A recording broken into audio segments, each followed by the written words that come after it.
My name's Ryan, and I'm 28 years old. I own a shop here in Holbrook, and we do some things here, but mostly we like to build custom cars. Actually building the clean rooms and things like that requires a lot of the same tools, machines, parts, pieces that you would use to build custom cars, fabricate things that you need. So it's all kind of goes hand in hand, that what we build during the week that allows us to have the space, have the tools, have the ability to build custom cars, parts, pieces, fun things on the weekends, after hours. I got the car 7 years ago. I had originally had a Mark 4 GTI 2004. About 4 months into owning the GTI, I got a call from a friend of my father's. He happened to have the Mark 4 R32, which he rarely drove. It had about 52,000 miles on it in about 10 years. He drove it every once in a while to work and some weekends. I pretty much made an offer to the gentleman on the phone through their phone call, and they sort of laughed at me, and I said, no, I'm serious. I'd like to go see the car tomorrow, and I have cash I can hand you. And even though I had just bought the GTI, I went out and looked at the R32, and so I purchased it from him. Only about 150 of these made it here total, between Canada and the United States. That's North America in general. When I got to the 18s, they were from a Subaru. Same bolt pattern, 5x100, but the ET, the specs, the offset didn't quite fit the car. So I had to decide if I wanted to completely rebuild the wheels or if I wanted to do some sort of wide body and maybe be a little different. So I ended up finding these as universal flares. I found a set of 10 centimeters, so that put everything outside of the car about 4 inches. And the first setup ended up being square, 18 by 12. There was no question that I had to cut, and then the decision was to get rid of the wheels and start over, or to cut the car and just, change how we were going to build the car pretty much forever. Because once you've cut it, I don't want to say there's no going back, because metal's metal. You can always do what you want with it, but there's pretty much no going back once you've cut it. Right now, the new wheel setup is 18 by 13 in the front and 18 by 15 in the back. It's 275 front tire and a 335 rear tire. It's pretty much the biggest tire for 18 that Toyo makes, so I really couldn't go any larger on the rear. I had the lip custom made at 7.5 inches on the outside. The fronts have custom made turbo fans. Interior, the seats are stock. They're the stock Koenigs that came with the car. They're the original cloth centers with the R emblem embroidered in it. I cut and trimmed the upholstery to fit in the harnesses that are in there. Those don't come factory like that, and I've not ever seen another Koenig seat or another stock R seat with harnesses in it. Most people do it and put it up over the bolsters, which you're not supposed to do. So I cut and I made it go through the seat. Pretty much everything else on the inside of the car is changed except for the dashboard. A digital gear indicator and shift light on the dash.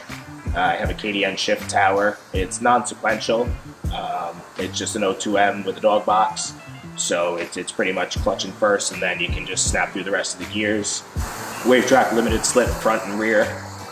I have the HPA touch motion Haldex control, which allows me to play through a couple of different functions. The engine bay took about 10 months to do. It was actually coupled in with doing the new fenders and wheels.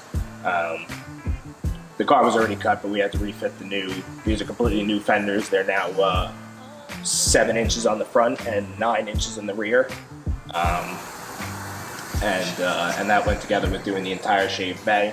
Like I said, it took us 10 months to completely pull it out. Me and a few friends, we were able to get it out of the car and do it all right here in the shop. Everything but the paint, that was done by my friend Raul over at Lido's Customs. Everything was powder coated by Chris and Casper at KK Finishing Company. We did something like 140 parts. Individual parts were powder coated or painted off of the motor, and then something around 240 to 260 beauty washers and individual bolt parts, pieces, dress-up washers, things like that were done.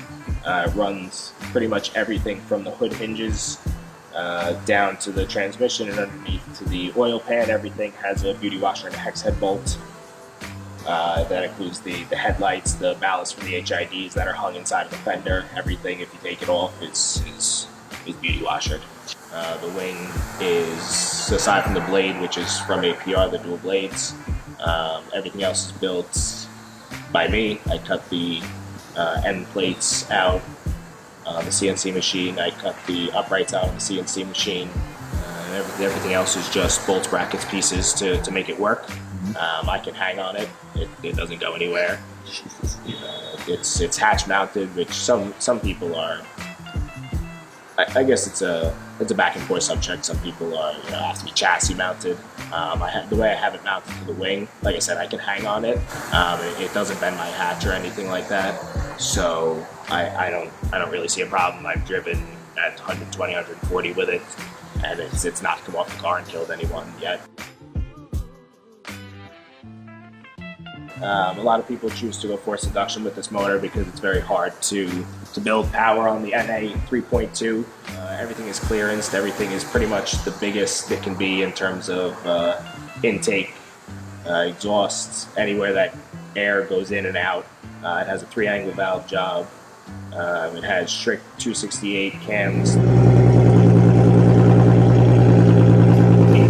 They're actually built up a little bit higher. Everything, it's just meant to flow. You just want to get in as much air and exhaust out as possible.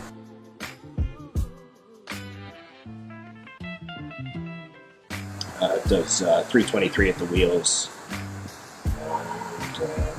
High flow oil pump. Just a few general things that give it what I would call exceptional power for a 3.2. Other than that, no, there's no real problems getting it out of the car. I'm very comfortable to drive it, sit in it, and do whatever. The car has no problems. It doesn't overheat.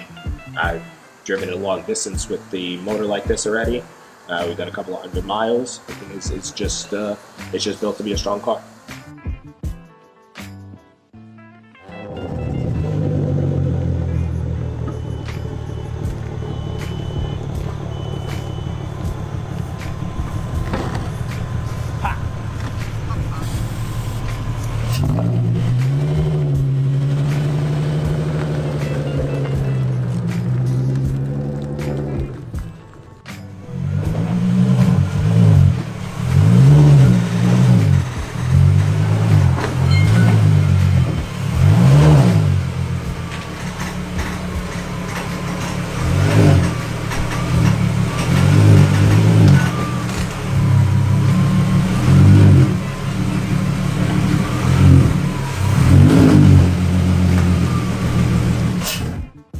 Yo, just want to say, if you guys made it this far in the video, thank you so much. And if you're not subscribed, please hit that subscribe button, turn on the bell notification. It helps me out a lot.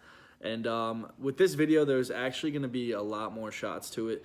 Some roller shots, a bunch of standstills, some driving interior, like him doing flybys.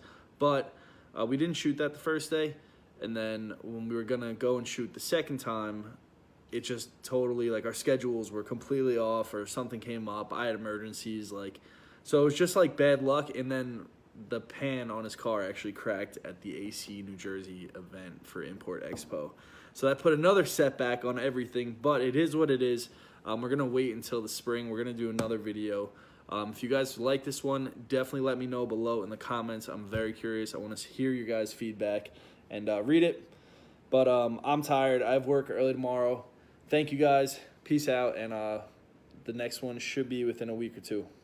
Max 3 for Watt Media. Videos every week from now on out. Peace.